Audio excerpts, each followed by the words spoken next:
पर जहाज जैसे समुद्र में बोट चलती है वैसी बोटें लगा रखी है, बड़ी बड़ी मशीनें लगा रखी है।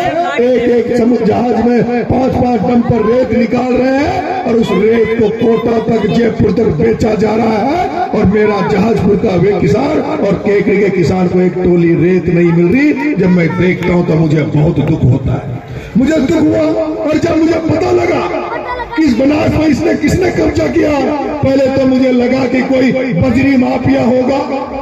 पहले मुझे लगा कोई बजरी माफिया होगा, ऐसा कोई गुंडा बदमाश होगा जो अपने केवल जिसका काम व्यापार करना है, जिसका काम पैसा कमाना है। जैसे अडानी और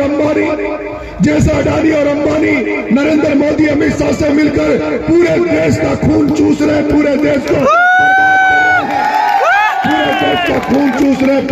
को बर्बाद कर रहे हैं। तब मुझे पता लगा कि जिसको मैं कोटा लोकसभा चुनाव में हराने गया था, जिस प्रहलाद कुंजल के साथ में खड़ा था और जिस धन्ना सेठ ओम बिरला के खिलाफ में प्रचार कर रहा था, अब मुझे पता लगा कि वो ओम बिरला जिसने कोटा बूंदी की जनता को तो जिन्होंने खून चूस ही लिया, उनको तो बर्बाद कर ही दिया।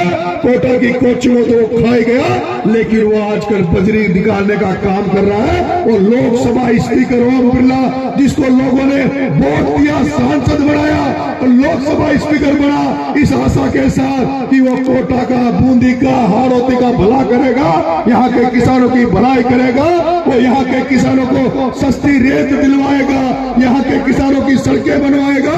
लेकिन वही ओम बिरला जिसको लोग वोट देकर सांसद बनाया, उस ओम बिरला ने बनास पर कब्जा करके और तुम्हारी बजरी 5-5 हजार रुपए महंगी कर दी।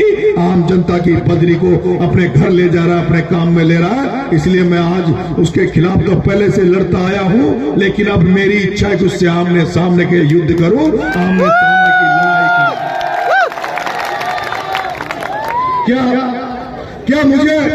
क्या मुझे इस बनास को बचाने के लिए, क्या मुझे बनास को बचाने के लिए, खारी नदी को बचाने के लिए आंदोलन करना चाहिए? हाथ खड़े करके बताओ कि क्या मुझे इसमें आंदोलन खड़ा करना चाहिए? जोर से हाँ बोलकर कहो कि क्या आंदोलन करना चाहिए? क्या आंदोलन करना चाहिए? क्या आंदोलन करना चाहिए? क्या आप लोग तैयार रहोगे?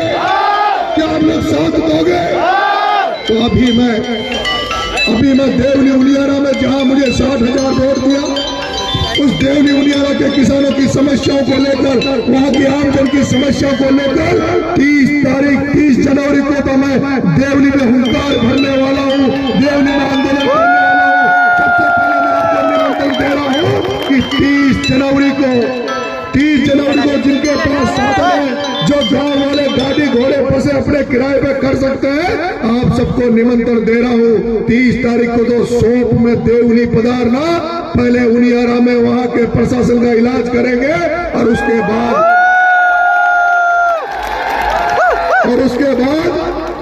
बाद आपके सारे जहाजपुर के लोगों से मिलकर, आपके सारे केकड़ी वालों से मिलकर, हिंदोली वालों से मिलकर और सारे लोगों से मिलकर फिर इस बनास में आंदोलन की चेतावनी देंगे। एक ऐसा आंदोलन करेंगे जिसमें केवल अगर बजरी निकालने का अधिकार होगा, रेत बेचने का अधिकार होगा, तो केकड़ी जहाजपुर की जनता का होगा, उस धन्ना से और मैं कई जगह राजनीति में जा रहा हूं, गांव में जा रहा हूं। अभी जैसे विधानसभा में जाता हूं तो कई लोग कहते हैं ये विधानसभा फलाना को गढ़ है, ये विधानसभा फलाने का गढ़ है, यहाँ तो इसका सिक्का चलता है। एक हिंडोली में भी एक नेता था, एक हिंडोली में भी एक नेता था, एक हिंडोली में भी एक एमएलए बना, 3 बार एमएलए बना। उसने अपनी जागरी समझ ली, विधानसभा को जागरी समझ ली। जिसको हमारे लोग वोट देते थे, उसने ये समझ लिया कि हमारा कोई कुछ बिगाड़ने वाला नहीं है। और वो कहता था कि हिंडोली में तो मारो ही सिक्को चालोगो, अरे थारो न चाले, थारो तो हिंडोली में चालोगो, नरेश को पूरा राजस्थान में सिक्को चालोगो, नरेश को पूरा राजस्थान में सिक्को चालोगो।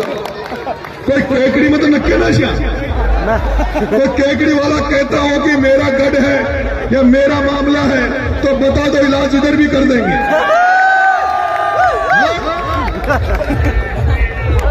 मैं आपसे निवेदन कर रहा हूं